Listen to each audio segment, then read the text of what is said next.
नमस्कार दोस्तों, मैं ऋतुराज आप सभी का अपने YouTube channel kites coaching classes में हार्दिक स्वागत करता हूं। काइट्स कोचिंग क्लासेस एक कदम भविष्य की ओर। जैसा कि हमारा टॉपिक चला था डिस्ट्रिक्ट सिरमौर, तो आज हम डिस्ट्रिक्ट सिरमौर के जो बचे हुए राजा हैं उनके बारे में पढ़ेंगे। तो लास्ट वीडियो में हमने किसके बारे में पढ़ा था? लास्ट वीडियो में राजा शमशेर प्रकाश के बारे में पढ़ा था।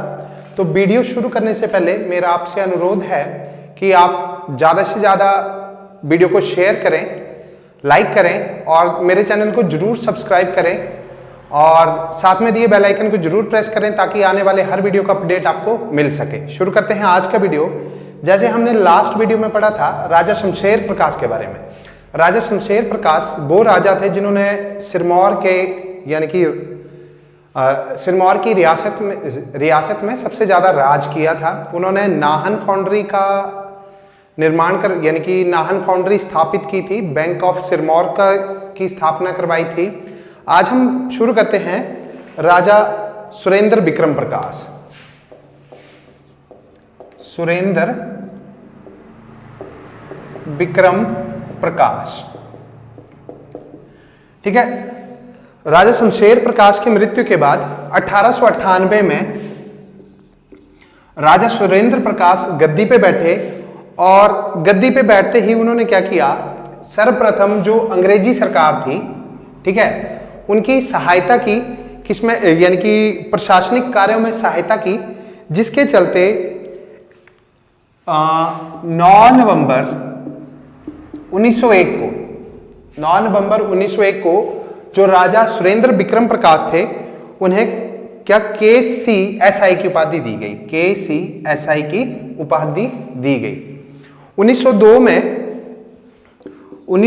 में जो राजा सुरेंद्र प्रकाश थे उन्हें इंपीरियल लेजिस्लेटिव काउंसिल थी उसका सदस्य बनाया गया, ठीक है।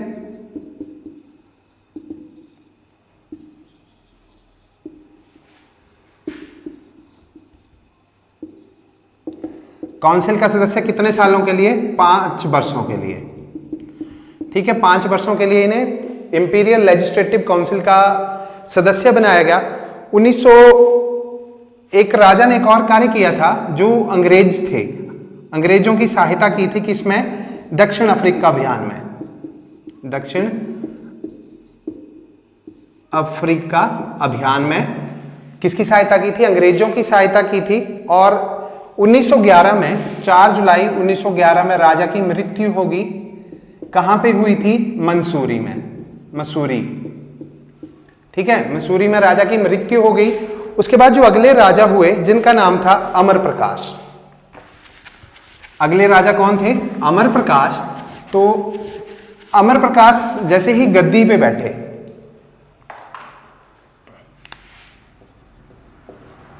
अमर प्रकाश, अब अमर प्रकाश ने क्या किया, जो प्रथम विश्व युद्ध था, प्रथम विश्व युद्ध में अंग्रेजों की सहायता की थी और जो सिरमौर की एक यानी कि आप बोल सकते हैं सेना बटालियन थी जिसका नाम था सिरमौर सैपर्स,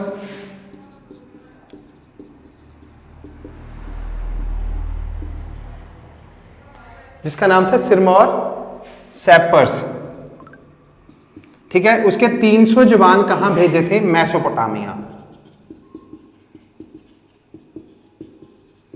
ठीक है। तो प्रथम विश्व युद्ध में अंग्रेजों की सहायता किसने की थी? सिरमौर के कौन से राजा थे? वो राजा अमर प्रकाश थे। इस चीज से चलते जो इस सहायता के से प्रसन्न होकर अंग्रेजों ने क्या किया, 3 जून 1915 को जो अमर प्रकाश थे, अमर प्रकाश को किस चीज की उपाधि दी गई? CSI की उपाधि दी गई। किसकी? CSI की उपाधि दी गई। और 1918 में क्या हुआ, जो सिरमौर के राजा थे उनको पीढ़ी दर पीढ़ी महाराज की पदवी दी गई। बोलने का मतलब ये है कि जो आगे जितने भी राजा होंगे वो सभी के सभी महाराज कहलाएंगे। 1921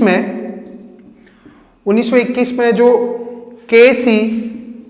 KCIE की उपाधि दी गई, ठीक है। और जो राजा, जो पिछले राजा हमने पढ़े, राजा सुरेंद्र विक्रम प्रकाश, उन्हें जो दी गई थी, उन्हें दी गई थी KCSI की उपाधि। KCSI की किसे?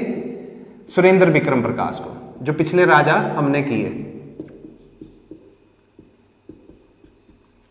ठीक है।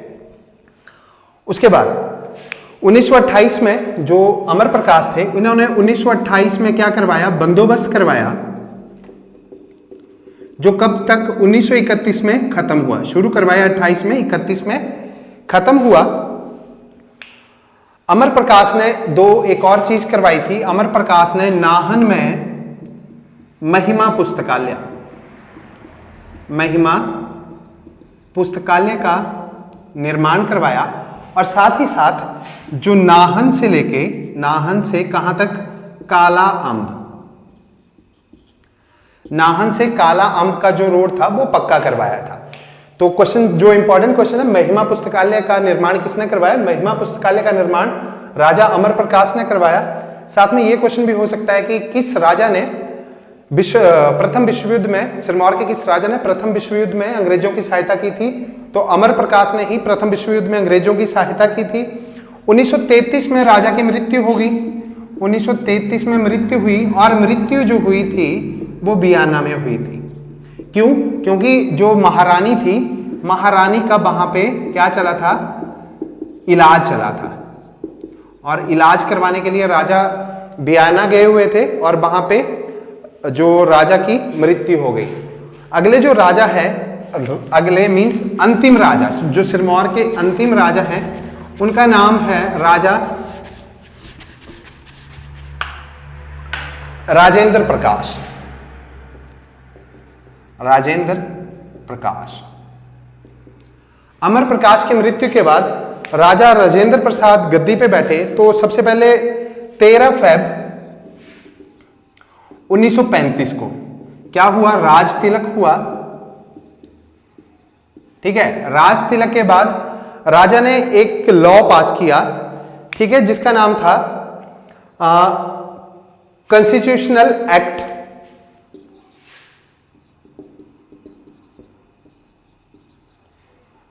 कौन सा? Constitutional act 1/1994। ठीक है। इस एक्ट के तहत राजा क्या कर सकता था? राजा अपने लिए एक मंत्री परिषद की नियुक्ति कर सकता था, मंत्री परिषद की नियुक्ति।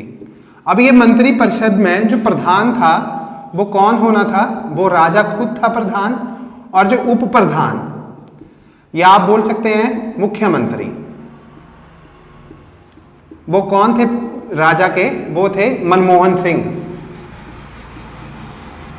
मनमोहन सिंह। ठीक है। अब इसके बाद क्या हुआ? 1900 ये किया था राजा ने 1937 में, और 1938 में जो राजा था वो सिंहासन पर बैठा। ठीक है। 1938 में राजा सिंहासन पे बैठे थे।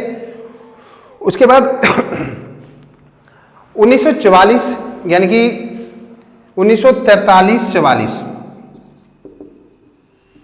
जो राजेंद्र प्रकाश थे, उन्हें क्या हुआ? भारतीय सेना में, भारतीय सेना में किसकी? कैप्टन की उपाधि से नवाजा गया। ठीक है। तो यह भी क्वेश्चन बन सकता है कि किस राजा ने को कैप्टन की उपाधि से नवाजा गया था? तो राजा राजेंद्र प्रकाश को कैप्टन की उपाधि दी गई थी। इसके बाद राजा ने एक एग्जीक्यूटिव काउंसिल बनाई थी जो राजा की सहायता करती थी। क्या करती थी? एग्जीक्यूटिव काउंसिल बनाई थी जो राजा की सहायता करती थी। ये थे हमारे आज के, यानी कि जितने भी सिरमौर के राजा थे उनके बारे में मैं आपको जानकारी दे चुका हूं। अब हम बात करते हैं सिरमौर में कौन कौन से जो आंदोलन हुए। सबसे पहले आंदोलन समझौता आंदोलन, जो एक महत्वपूर्ण आंदोलन है सिरमौर के समय, जो सिरमौर रियासत में जो हुआ था, सबसे महत्वपूर्ण आंदोलन जो है वो है समझौता आंदोलन। इससे क्वेश्चन बनते हैं समझौता आंदोलन से। ठीक है। तो ये जो समझौता आंदोलन था, इसका कारण क्या था? इसका कारण राजा और सरकार इसका कारण नहीं थे, इसका कारण था कर्मचारी। क्योंकि कर्मचारी जो थे वो जो जमींदार थे उनके साथ अच्छा बर्ताव नहीं करते थे। साथ ही साथ जो किसानों के पास इन्होंने एक आप बोल सकते हैं कि टर्म एंड कंडीशनें थी जिसके ऊपर ये काम करते थे कि जिसके पास 10 मन एक यानी कि लोकल जो है पैरामीटर है, मेजरिंग पैरामीटर है 10 मन एक मन किसके बराबर होता है? पंजाब में 40 केजी का मन होता है और एचपी के जो लोअर हिमाचल है उसमें एक मन जो होता है वो 15 केजी का होता है। ठीक है, तो 10 मन से ज्यादा जिसके पास कोई फसल थी उसको वो कहां जमा करवानी पड़ती थी? जो स्टोर बनाए थे अधिकारियों ने वहां पे जमा करवानी पड़ती थी, जिससे जो जमींदार थे वो बहुत परेशान थे। दूसरा, सिविल गार्ड कैंप खोले गए थे जिसमें जितने भी नौजवान थे उनको क्या करना पड़ता था? वहां पे ट्रेनिंग लेनी पड़ती थी। और तीसरा था जो आलू की फसल थी, आलू की फसल जो अधिकारी थे उसको 3 रुपए प्रति मन के हिसाब से लेते थे।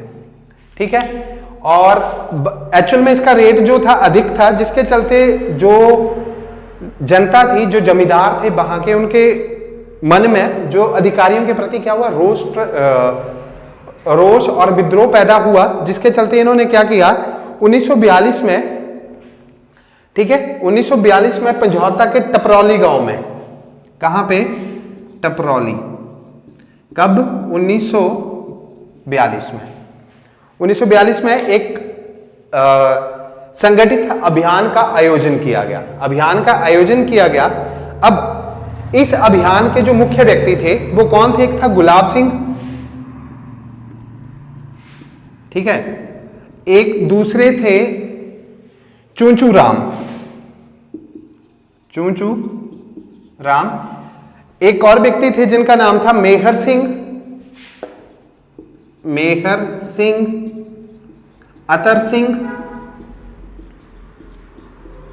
ठीक है, ये व्यक्ति जो थे मुख्य व्यक्ति थे किसके? जो पंजौता आंदोलन में सबसे पहले जो एक संगठित अभियान हुआ था उसके ये प्रमुख व्यक्ति थे। अब लोगों ने क्या किया? लोगों का जो विद्रोह था राजा और सरकार के प्रति नहीं था, ये विद्रोह किसके प्रति था? कर्मचारियों के प्रति था। तो इस विद्रोह को दबाने के लिए, ठीक है, इस विद्रोह को दबाने के लिए पुलिस ने लोगों के ऊपर कोट्टी गांव में, कहां पे?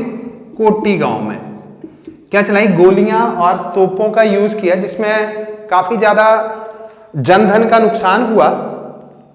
ठीक है, इसके बाद जो युद्ध लड़ा गया इस कोट्टी में, जब गोलियां चली तो क्या हुआ? जो पुलिस थी, पुलिस मतलब जो अधिकारी थे, उन्होंने राजगढ़ के किले को अपना मुख्यालय बनाया। मतलब इसको आधार बनाकर इन्होंने जो पंजाबता आंदोलन में जो भी यानी कि गोलीबारी का काम किया वो राजगढ़ का। तो क्वेश्चन ऐसे आता है कि पंजाबता आंदोलन में जो मुखिया कहां पे हुआ था मुख्य रूप से? तो मुख्य रूप से राजगढ़ में हुआ था। अगर गांव का नाम टपरौली है तो टपरौली लिखो, अगर कोट्टी है तो कोट्टी लिखो, अगर राजगढ़ का नाम है तो राजगढ़ लिखो। ठीक है, इसके बाद क्या हुआ? इसके बाद 70 लोगों को क्या किया गया? बंदी बनाया गया, जिनमें से 3 को मृत्यु दंड दिया गया है ना, 17 को छोड़ दिया गया और जो बाकी बचे 50 उनको आजीवन कारावास दिया गया। आजीवन कारावास दिया। और ये लोग कब छोड़े गए? इन लोगों को बाद में छोड़ा गया। कब? जब हिमाचल प्रदेश का गठन हुआ 1948 में, उससे पहले इन लोगों को छोड़ दिया गया। ये थी मुख्य बातें किसके बारे में? पंजाबता आंदोलन के बारे में। अब हम दूसरे आंदोलन की बात करें, जैसे प्रजामंडल आंदोलन।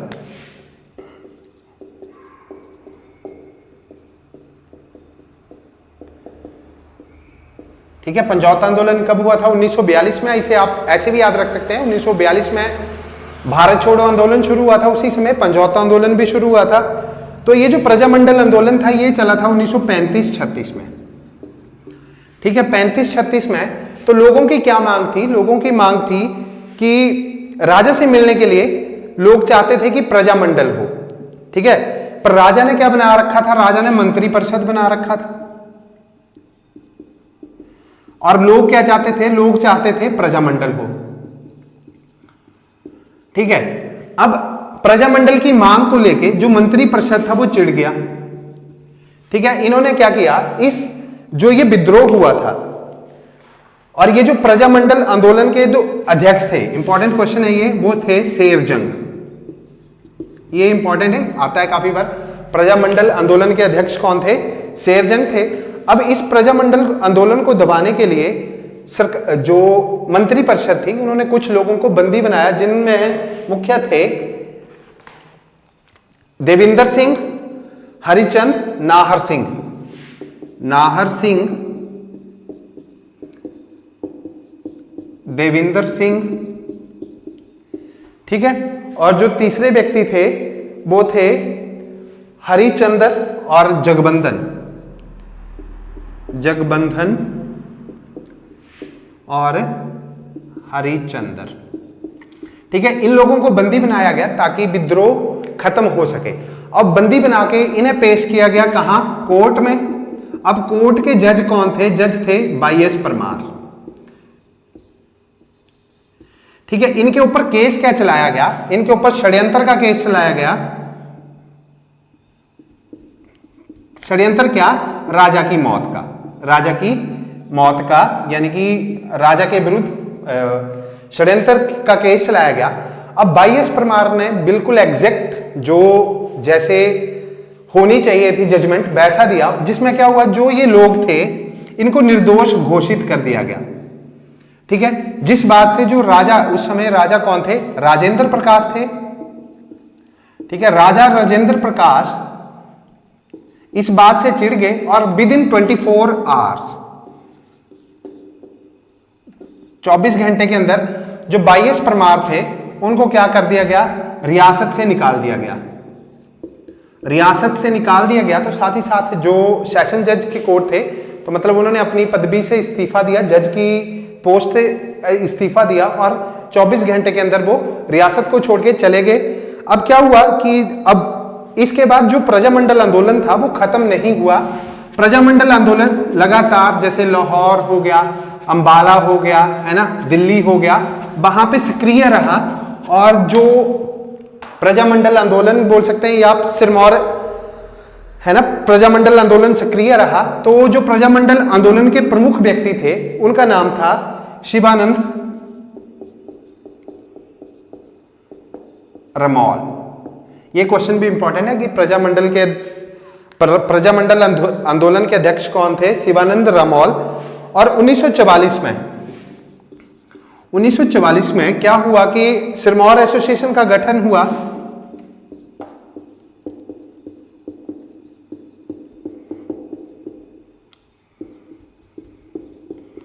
ठीक है, सिरमौर एसोसिएशन का गठन हुआ, या आप बोल सकते हैं सिरमौर रियासती प्रजामंडल, जिसके प्रमुख थे कौन? शिवानंद रमौल थे, ठीक है। और 1946 में जो सिरमौर प्रजामंडल आंदोलन था उसका मुख्यालय कहां खोला गया? नाहन में। यह भी इंपॉर्टेंट क्वेश्चन है कि जो सिरमौरी रियासत प्रजामंडल था, आप लिख लो, सिरमौरी रियासत प्रजामंडल, इसके अध्यक्ष कौन थे? शिवानंद रमौल थे। और इसका जो कब शुरू हुई थी? ये 1944 में हुई थी। इसका जो हेड ऑफिस था नाहन में कब खोला गया? 1946 में, ठीक है। अब क्या हुआ कि 1946 में ऑफिस खोला गया। अब एक इसमें सम्मेलन हुआ 31 अगस्त और 1 सितंबर 46 को, ठीक है। जिसमें क्या हुआ कि परिणाम क्या हुए इस सम्मेलन के कि सिरमौर राज्य में परिषद के लिए चुनाव होगा। पर जो भी चुनाव हुआ उस चुनाव में जो प्रजामंडल के कार्यकर्ता थे उन्होंने भाग नहीं लिया, ठीक है। 1947 में क्या हुआ कि जो प्रजामंडल आंदोलनकारी थे 1947 में जो आंदोलनकारी थे उनको पकड़ना शुरू कर दिया, मींस बंदी बनाना शुरू कर दिया। और इन्हें कब छोड़ा गया? जब 1948 में क्या हुआ? हिमाचल प्रदेश का गठन हुआ, उस समय इनको छोड़ा गया, ठीक है। यह था हमारा आज का वीडियो, जिसमें हमने राजेंद्र प्रकाश के बारे में पढ़ा, अमर प्रकाश के बारे में पढ़ा, और जो समझौता आंदोलन था और जो प्रजामंडल आंदोलन था उसके बारे में पढ़ा। आशा करता हूं आपको मेरा ये वीडियो जरूर पसंद आया होगा। तो मेरा आपसे अनुरोध है, कृपया ज्यादा से ज्यादा वीडियो को शेयर करें ताकि जो भी बच्चे आगे आने वाले एग्जाम की तैयारी कर रहे हैं उनके लिए ये पूरा डीप नॉलेज पहुंच सके। धन्यवाद।